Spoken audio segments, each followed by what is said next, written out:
Beetroot and carrot juice might not be a uniquely Jamaican drink, but it perfectly represents everything Jamaican cuisine is about. Bold flavors, vibrant colors, and perfect balance. This is one of those drinks I grew up seeing everywhere. It's not only deliciously refreshing, it comes with a long list of health benefits, and the best part is, it's so easy to make. Let's just get right into it.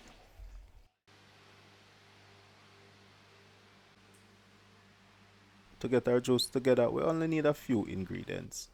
Most local beets are the deep dark red variety. That rich color comes from betalains, powerful antioxidants with anti-inflammatory properties. For this recipe, I'm using 2 beets, 3 carrots, and a piece of ginger. I'm going to peel everything. Even though those healthy pigments are concentrated in the skin, so are the compounds that give beets that earthy taste. There's always a trade off. I like a little earthiness, but I'm sensitive to that heavy dirt flavor, so I peel mine. Once peeled, I'm going to chop everything up. Beetroot and carrot juice is popular at cook shops, juice bars, and roadside vendors. You'll usually see it alongside classics like carrot juice, Irish moss, and peanut punch. It's often viewed as a health tonic for building blood, boosting energy, or just part of a detox routine. Now that everything is chopped, I'm going to rinse it with some water. A juicer works great here, but I'm blending mine. Whether you sweeten this comes down to personal choice. Honey and agave are popular, but I'm using 1 cup of Jamaican brown sugar. I'm also adding 2 tablespoons of lime juice for a bit of brightness. Fresh lime or lemon works best, but they're a bit hard to find right now, at least for me.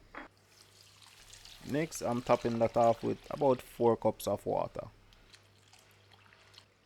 Blend until smooth.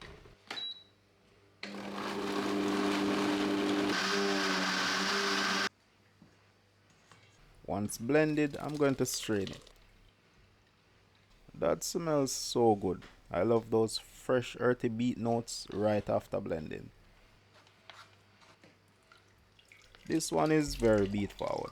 If you want it lighter, increase the ratio of carrot. You can also go all beet or all carrot if you prefer.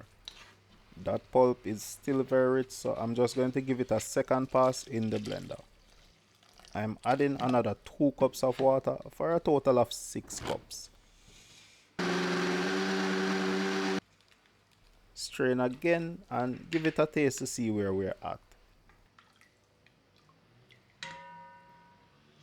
Wow, that's really good. This will really shine once it's chilled. I like to filter my juice one more time through a cheesecloth so it's extra smooth. Bottle that up, and now we have not only a powerful tonic but also a delicious refreshing drink. I like mine a little richer and sweeter because I ice my drinks down a lot. Once chilled, it's even more refreshing. Perfect for a hot day. For the best health benefits, try to drink this within a couple of days. That's incredible. The ginger adds a gentle kick, the lime brightens everything, and the beet and carrot combo has a really satisfying earthy depth. This would also make a great fizzy drink. I have a video showing how I make homemade sodas with a ginger bug, and I'll link that below.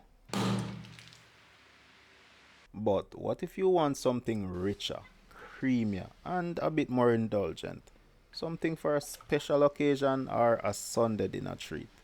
This next version of beetroot and carrot juice is just that. I'm using the same amount of beets and carrots as we did before, but I'm going to handle them a little differently. They're going into a pan and I'm covering them with about 3 cups of water. I also have 2 cinnamon sticks. That's going to add some really warm flavor. Next, I'm going to bring this to a boil. I know some of you might be thinking, Nick, isn't that going to destroy the nutrients? And you wouldn't be wrong, but that's not the full picture. Some pigments, antioxidants, and nutrients do break down with heat. But at the same time, our absorption from cooked beets can actually improve. Raw and cooked both have trade-offs. Which works best really depends on your health goals. Carrots, on the other hand, are often nutritionally better when cooked.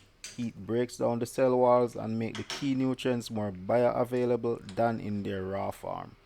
Roasting or steaming is great for retention, but boiling works too, especially since I will be using the cooking liquid. Once these are far tender, we are ready. That took about 20 minutes. You could let this cool before blending, but I have a little shortcut I like to use. Into the blender they go, and I'm covering them with ice. That rapidly cools everything down. I'm also adding a piece of fresh ginger. Adding it now instead of boiling keeps the flavors brighter and fresher.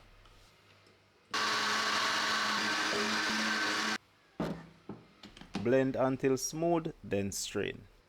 Wow, that looks almost like tomato juice. The texture is very different when cooked. It's a bit thicker and more viscous. The earthiness is more muted too, since the compounds responsible for that flavor break down with heat.